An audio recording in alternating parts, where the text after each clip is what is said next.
Il était une fois dans un petit village de Camargue un éleveur de chevaux. Cet homme avait 3 fils. Sentant la mort arriver, il rédigea son testament pour établir le partage de son héritage. Mon fils aîné recevra la moitié de tous les chevaux. Mon second fils, lui, recevra le tiers de tous les chevaux. Quant à mon plus jeune fils, lui, il recevra le 9e de tous les chevaux. Quelques semaines plus tard, à l'annonce de son décès, les 3 fils découvrent le testament. Sauf que les voici bien embêtés, car leur père possédait 17 chevaux.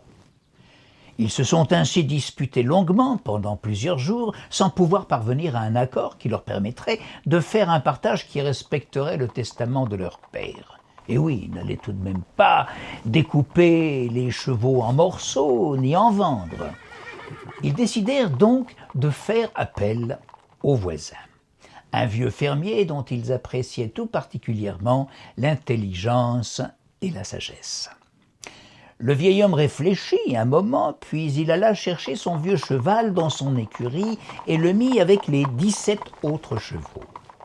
Il s'approcha alors du fils aîné et lui demanda « Maintenant, combien y a-t-il de chevaux ?» « 18, lui répond le jeune homme. « Bien, et quelle devait être ta part ?»« La moitié de 17. »« La moitié de 17, ça fait 8 chevaux et demi.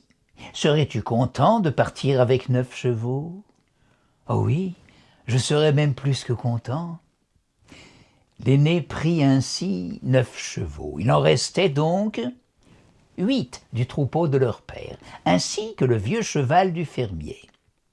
Le vieil homme se tourna alors vers le 2e fils et lui demanda « Quelle devait être ta part ?» Un tiers de 17.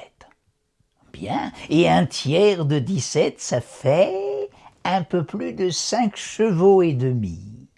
Serais-tu content de repartir avec 6 chevaux ? Oh oui, je serais plus que content. C'est ainsi que le second fils prit 6 chevaux dans ce qui restait du troupeau de son père. Alors, le fermier demanda au plus jeune des 3 fils « Et toi, dis-moi, quelle devait être ta part ?» Un 9e.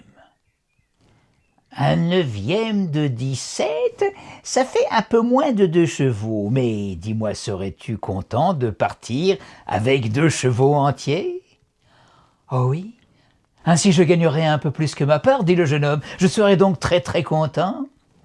C'est ainsi que le plus jeune des 3 fils prit les 2 derniers chevaux qui restaient dans le troupeau.